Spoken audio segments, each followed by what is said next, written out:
Alright everyone, it's time for Silly News and Dumb Tweets, and with me for this segment I have the Casual Mode sports correspondent, who will also be here for the sports segment, Robert. Hello everyone. Alright, starting off today's story, of course we are going to keep this kid-friendly, but since we are trying to reach some kids out here, we would like to let them know something very important, kind of a public service announcement for them. This is something you do not want to do. Tan tattoos or sunburn art gaining popularity among youth. And I just know everybody who's listening to this immediately went, oh God. Yeah. This one's from the Global News in Canada, out of Toronto. A dangerous behavior is picking up traction on social media, prompting the Skin Cancer Foundation to issue a warning about it this week. People are intentionally sunburning their skin for what they consider to be, quote, art, unquote. They then tag the photos with hashtags like hashtag sunburnart, hashtag tan tattoo, or hashtag sun tattoo on social media. It's bad enough looking like a red lobster, but if you're going to put designs on you like the Batman thing or... Yeah, there's this one lady who's wearing a shirt that has parts of it strategically cut out to create kind of a paisley pattern on her back. While this practice has been going on for years, its recent gain in popularity among young people has led the Skin Cancer Foundation to release the following statement on Thursday, which we are going to place under the no duh file. The Skin Cancer Foundation strongly advises the public to avoid sunburns at all costs. A sunburn is not only painful, it's dangerous, and comes with consequences. Sunburns cause DNA damage to the skin, accelerate skin aging, and increase your lifetime cancer risk. In fact, sustaining 5 or more sunburns in youth increases lifetime melanoma risk by 80%. On average, a person's risk for melanoma doubles if he or she has more than 5 sunburns. The Skin Cancer Foundation recommends adopting a complete sun protection regimen that includes seeking shade, covering up with clothing, wearing a broad-brimmed hat, and UV-blocking sunglasses, in addition to daily sunscreen use. And this story is brought to you by the letters S, P, F, and 50. Yeah, the Canadian Dermatology recommends people using that sunblock of SPF 30 or higher. It should also come with broad spectrum protection that protects you from UVA and UVB rays, both of which can contribute to skin cancer and skin damage. I admit, I sometimes tend to shy away from the sun, even though paradoxically I do seem to be a solar-powered person. But I cannot imagine being so dedicated to wanting to do artsy things with your body that you would create tattoos out of tan patterns. I mean, the only time I would accidentally get a tan pattern is if I'm outside too long wearing one of my running tanks. Yeah, or something. Yeah, or wearing my watch, which unfortunately broke this weekend, so... anyway. Yeah. Not very smart, people. Please use sunscreen. In the words of the song from back when I was in high school, wear sunscreen. Yes, please. I know you want to, like I said, I know you want to try to act like Red Lobster, but don't make it in the form of the bat signal. Don't make it in any kind of a pattern. In fact, if you can avoid it, don't go red at all. Unless it's in your hair. Moving on, this is actually kind of an interesting thing, which shows that Reddit people are not all the scum of the universe. Reddit user makes a playable record out of a tortilla. This one I got off of KOCO.com.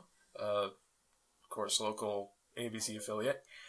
One Reddit user has served up some fresh musical food. Okay, who wrote that? Probably the same people who wrote Splatoon. Anyway, user upgrade tech took a tortilla. That's hard to say. Took a tortilla, and using laser cutting technology, turned it into a playable record. I like his sense of humor here because a YouTube video shows the tortilla apparently playing Jarabe Tapatio, also known as the Mexican hat dance. Nice. Okay, I do get kind of the strangely fitting pick there, but in some ways I can't help but feel like it's also kind of racist. I mean, about the only thing I can think of that would have made that worse would have been if he'd had it laser etch in, La Cucaracha. Or Macarena. Or... Actually, it would have been really cool, though, if he did, Evil Ways or Oye Como Va. Yeah. Or Black Magic Woman. Have a tortilla playing Santana. Santana for the win. And last but not least, oh my god. If one Nash Bozar doesn't end up doing this on his show, I would be surprised. Which, by the way, glad you brought that up. This seems to be a pattern. What you and what we do on Silly News and Dumb Tweets sometimes gets covered the following Monday on Radio Dead Air, and that is not by design, folks. Great minds think alike, I guess. We are not trying to be a complete ripoff of WTF. WWY. That's hard to say when you're trying to be kid friendly. Yes. We're not trying to be a complete ripoff of Nash's show, but sometimes it does happen, which is why I said that. This is really, really dumb here. Man tries to charge phone on set of a Broadway play. The set designer for the play Hand to God should probably take a bow. Twitter is giving a big ol' raspberry to report that an audience member at the Broadway play climbed on stage and attempted to charge his cell phone using a fake outlet on the set. Cast and audience members tweeted about the July 2nd incident, and let's just say the word idiot was used. Among other things.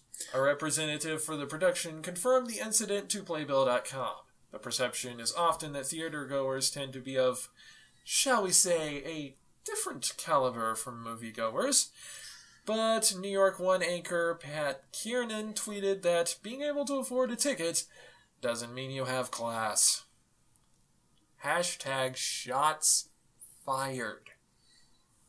It's been a while since we've done that one. Exactly. And Pat Kiernan, who also did the pop culture game show for VH1 back in the day, he's tend to do a few shots, not of the liquid variety.